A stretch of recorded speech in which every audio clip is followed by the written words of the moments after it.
conversation today has been around Black Women's Equal Pay Day. And why is it important for us to understand the things that we can do as the Black woman to ensure that we are being paid our worth? So I'm super, super excited to have this opportunity to bring these conversations to the forefront, to not only like share individual stories, but to empower you with the information that you need to walk into an organization and say, that's cute, but I know what my worth is and I deserve to be paid this. So we are going to be speaking with Miss Tressa Azarel, one of my favorite people. She is an amazing mentor, an amazing voice for the entertainment industry. She's helped thousands of women share their voice through publishing, men and women. And I'm so excited to have Tressa join us. I am going to bring CEO Azarel into the conversation, and we are going to get started with what it means. Oh, there she is, looking fabulous and great. Hi, Miss Tressa. Hello there, beautiful. I have not seen you in a minute. I know. I miss you so much. Oh, same here, same here. Keep inspiring us. I love it. I love every bit of it. Girl, you're the inspiration. You have like so many amazing shows that are out, and it's like you were like, yo, I'm not gonna just drop y'all with one. I'm gonna drop y'all with another one and another one and another one. So tell us about. This is all about Black women and the Equal Pay Day. But okay. I would be remiss not to have you start off by just telling us what you have been doing in the midst of this storm that we have been in, that is COVID-19, because you have not allowed this storm to weather anything God has placed in your lap and towards your ministry of what you are doing in the entertainment industry. So talk to us a little bit about some of the things that you have been, those seeds that were planted and those things that you are doing. Yeah, so here's the thing. From 2019 until right now, I think I have worked more than I've ever worked in my life, hands down. And so a lot of the things that are happening now in 2020, a lot of people are like, oh my goodness, like this is but this was already in the works. You know what I mean? Like, so everything that's happening to me in 2020, we were really planning in 2019. And it just really seems like a lot because it's happening during COVID. I will say that being in from COVID and, quarantine, it's caused me to kind of settle down. I'm not traveling as much. You don't have to do as many outside interviews. Of course, you can get on social media like we're doing now, but it's actually given me a chance to focus. And so, of course, with COVID out there, we're all like, what is going on to our country, our world? People are dying, and it's a really bad thing. And for me, sometimes I always try to find the silver lining in the moment. And for me, that is, Tressa, you are focusing now. You're in the house. There's nowhere for you to go. I'm not going to any restaurants to hang out. Even though the rest of the world is back open, I don't want to go sit at the restaurant. So I am home in front of my computer, writing scripts, making sure I can produce my movies effectively, and just really making it happen. So I want to say this before I promise y'all, I pitched this as Black Women's Equal Pay Day, but I have to say this. I feel like this is a birthing process, right? For sure. This is like a true incubation time.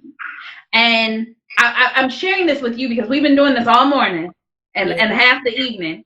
But because right now I look at what we're doing as this is the time for you to really sit back, be still, and not be still and not do anything. Yeah. But be still, listen, and start putting together and in motion what your plan is.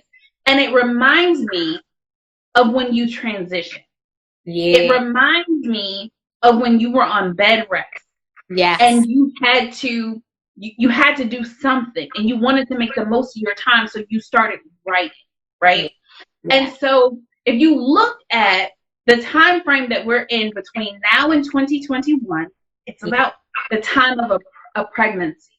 Yeah. It's almost like we should be birthing, we should be growing, expanding in what it is that we believe our purpose is, so that come the new year, we're going to see the people who are working and the people who are sleeping. Oh, you preaching, honey. You preaching. Yeah. So what are some of the things that you feel like you have been doing during this incubation time, and what you feel like other people should be doing to really manifest what their dreams are? Yeah, I think every person who has all of these dreams right now, the only way to see all of that come to fruition is to strategize. It's great to say I wanna be an actress. It's great to say I want to produce movies. I want to write a book. But if you don't put in the work, that stuff doesn't typically happen. And so right now is the time while you can be still, while you can take a moment to be in the house and you're not going to as many events, sit down and actually do the work. I know for me, I'm probably a bit excessive when it comes to crushing goals. Like if I say I'm going to do something, that means don't invite me to the baby shower. Don't invite me I'm not coming. Okay. Now, obviously, if it's your daughter, if it's your sister, then it's something that you have to do, but you don't have to be at every event. And there's some people out there who feel like they can't say no and that you have to be at everything. And because of that, you miss out on your own goals and dreams. And so I say to all those people, if it's something that you really want to do, first of all, figure out how to put in the work, right? Learn from someone who is doing what you want to do effectively. Not the person who's just on social media saying, I can help you and I do this. Where are the receipts? Where's the proof? And then get with that person. Now, when I first said that I wanted to produce movies, I didn't have any idea how to get started. Nothing. Didn't know anything. Even after I did my first movie, I felt like I still didn't know anything. But I kept learning, and I made sure I had mentors who were doing it in the industry and who were doing it big, not somebody who was producing less than what I could produce. And not that there's anything wrong with those people, but if you want to learn, why don't you hang out with somebody who knows more than you? You don't want to be the smartest person on the team. Mm-hmm. And so because of that, I was able to do all of these things. And so I say to people, if you really want to do it, you got to get serious. You got to put in the work. And that's where we normally see the people who actually make it happen and the people who are still in park. And that also goes back to planning. Oh, for sure. The planning process, I was talking to, I'm going to put him out there as one of my mentors. I was talking to him yesterday. And one of the things that he said is the differentiator between the executors and the dreamers is writing the plan out. Taking the time to germinate and say, yo, this is what it's going to take to get from point A to point B, from B to Z, right? For sure. And nobody wants to take that time to invest in, I'm going to take 3 days and I'm not talking to nobody. Yeah. Don't call me. I am in planning mode. But everybody wants to benefit from it once it's done. For sure. Everybody wants to be on the bandwagon. So it's like, but you have to decide what your truth is. And and so even when it goes to negotiating, just to get us back to the Black Women's Equal Pay Day, you have to plan before you walk into any room. You have to know your worth. That's right. That's right. What are some different things that people should be mindful of as they are mapping out their value add to be able to pitch to an organization or to pitch to the film, whatever it is that they're doing? Yeah. The root of it is still the same, your work. Oh, absolutely. Absolutely. Well, I think that goes back to what we were sharing before, right? So if I were going to go into any industry right now and I want to pitch myself and I'm expecting equal pay, then I got to bring equal value, right? Let's start there.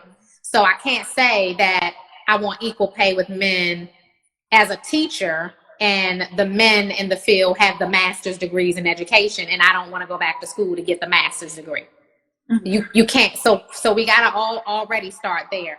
I am so here for always advocating for women to get equal pay and to be, in the room and even in the film industry. I'm not sure if you know, but literally there are less than 25% women in high positions in the film industry, period. Not a lot of women, right? But the women who are in those positions, they can stand up and fight for equal pay because they are going out and getting the same type of skill set and all of the same, the resumes are looking the same. So you can't say you're going to pay me $300,000 a year and pay him $500,000 and we got the same credentials. Yeah, we're not doing that. And I see that it's changing in the industry slightly. I will say for me, in the film industry in particular, there are not many Black women who are making independent films at my level. And I'm not at the top at all by any means.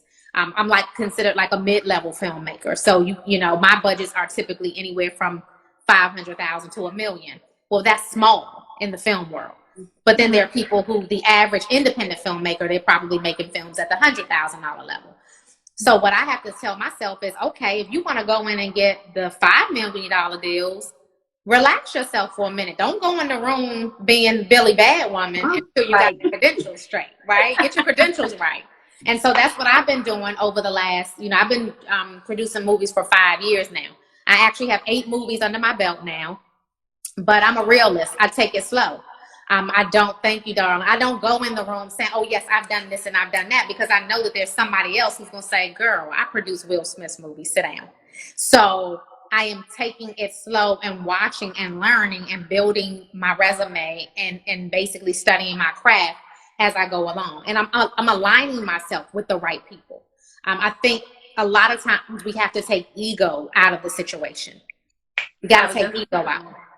Because nobody wants to even deal with someone or give you an increase, a pay raise, you know, whatever you want to call it, depending upon your industry, if you are coming with a lot of ego. You know, bad vibes scare the money away. So we don't want to do that. And so, you know, I think that all comes with maturity and just understanding what it is. And so I'm really thankful. A lot of times I always ask God, I'm like, well, dang, how come I wasn't doing, you know, for let's say 6 years ago, I was like, well, how come these people are doing movies and I can't get one done? I didn't have any back then. Well, guess what? I know the answer now. I wasn't ready for what I'm ready for now. I wasn't ready. And so the things that I'm dealing with now, I feel like I'm mature enough to handle them. And I have exactly what I need to get the job done. Now, when it comes to negotiate, what are like 2 things that you are not going to walk into a room with to negotiate? Like, what are 2 things that you're not going to walk into a room without? Yeah, well, I'm, number one, not going to walk into the room without knowing what's my stopping point. Like, what's the ceiling for me? So if I'm coming in the room to get a deal and I really want $2 million, then I already know in my head what that number is. So if they start me at 600,000, I already know I'm way off because I need $2 million. That's where I want to be. And so I always, and again, that comes from studying, strategizing, planning, already knowing. You don't walk in there not understanding what the deal is. And so for me, that would be talking to attorneys, understanding what the real value is, what the rate is, what they've paid in the past, who they've paid in the past, because I'm not going to go in there and compare myself to Tyler Perry either. I can't go in the room and say, well, you gave Tyler Perry $32 million. Well, he comes to the table with 28 more films than I do, right? So you got to be realistic. I think sometimes, you know, we jump on certain topics without understanding. And I think it's clear for us as Black women that, one, we want equal pay. We deserve it. We see a lot of women who are not getting it, and we need to figure out our best strategies and take each situation and study that and understand, okay, are we not getting it over here because of where we live? Or is it we're not getting it over here because of the credentials? Is it we're not getting over here because they just don't want to treat women right? And then we got to stand up for ourselves and say, what's the bottom line? When are we leaving? When are we going to show them that we do have value and that you won't do well without us? So when it comes to confidence, because I believe that the number one issue with women negotiating and having that confidence to say, you know what, I deserve, I'm worthy of, it comes back to their comfort level and understanding who they are. Absolutely. How do we help women enhance their confidence? Yeah. So number one, it's getting a mentor. That's number one. Once you get a mentor who can help you strategize, feel good about your position of where you are, you know, feeling good about what credentials you bring to the table, helping you step your game up. You know, like I do a lot of mentoring. And so if you're in my mentoring group, I typically will just take an assessment of where you are and say, okay, well, this is where you are right now. Tell me where you think we need to take you. And then I'll do the assessment and say, but this is where I think you need to be. And this is what we need to do to get there. Is it take some classes? Is it getting in alignment with these group of people over here who can do this for you? Is it becoming a brand ambassador for this person? Is it collaborating with this person? So we map out what that plan is. And then after you do that, we're all into execution mode. So I really think that the confidence comes from knowing, having knowledge of who I am and where I'm going, and that I can do this. And if you surround yourself with the right people, even aside from your mentor, if you have 4 or 5 people that you're working with, and you're like, let's say you call me and you're like, Tressa, I heard that the movie didn't do so well. And I'm like, oh my goodness, it didn't do so well. And then you're like, well, you know what? What's your next one? What's the plan? How can we make it better? That builds your confidence instantly. And you're like, you know what? It's okay. She already just told me that it's okay to fail, and I got another chance, and let me get back up and let me keep moving. I don't think enough women are surrounding themselves with the right people. You know, there's a lot of gossiping going on. There's a lot of, talking about other people. And I'm like, no, we got to talk about business. We got to talk about, things that will make us level up in life, not talking about other people. And that's, just a generalized statement. Obviously, a lot of people who, might see this, might say, well, that's not me. And maybe it's not you, but I think that that's a lot of what's going on. What was the moment that you realized that you were kind of in a league of your own, and that it wasn't about anybody else? It was about Tressa's. It was about what Tressa is supposed to accomplish. When did you realize that? I would probably say in 2017. Took me a long time. I'm a wife, I'm a mom, and there are moments where you are worried about everybody else, and you feel guilty sometimes for what I call doing you, right? And so my children are older now, and so they can fend for themselves. And even though I'm still here and pushing them along, it's a difference. I don't have to say, I'm gonna cook your dinner at 7. It's like, hey, what are you bringing us home at 7? It's a different ball game. And I think that as moms, sometimes we can feel pretty guilty. And I used, and so sometimes I would let those things hold me back. But now, honey, my babies are grown. My husband is down for the program, and we slaying goals all day. I love it. And that's part of the reason why I wrote the book, Her Therapy. Yeah. Because of that very reason. Yeah. I feel like a lot of my moms, we experience mommy when you are a boss type person, and your mentality is very much like, I want to bring all of these things. I want to achieve these things. There's a greatness inside of me that I'm determined to execute and to manifest. Yeah. But then you got these little people that you're like, oh yeah, but I birthed y'all and I got to raise y'all. Yeah. I can't believe you. Yeah. And so we feel this guilt that it's like, okay, how are we going to manage all of these things? Yeah. So I know I told you I was only going to keep you for 15 minutes. So I want to be respectful of your time, and I know I got started a little late. I want to just ask you to provide the people with 2 things that they should do to ensure that they identify what their worth is and they never settle for less. What are 2 things that they should do? Yeah, I think number 1, the first thing is to identify what your true purpose is.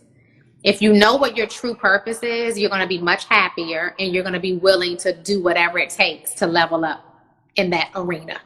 So if your true purpose is that you want to be a server and you want to help the homeless, right, and elevate the homeless, if that's your purpose in life, then you got to do some things to make that work. Get some certifications under your belt. Team up with some nonprofits that do business with the homeless. So you got to put in that extra work. So that would be number 1.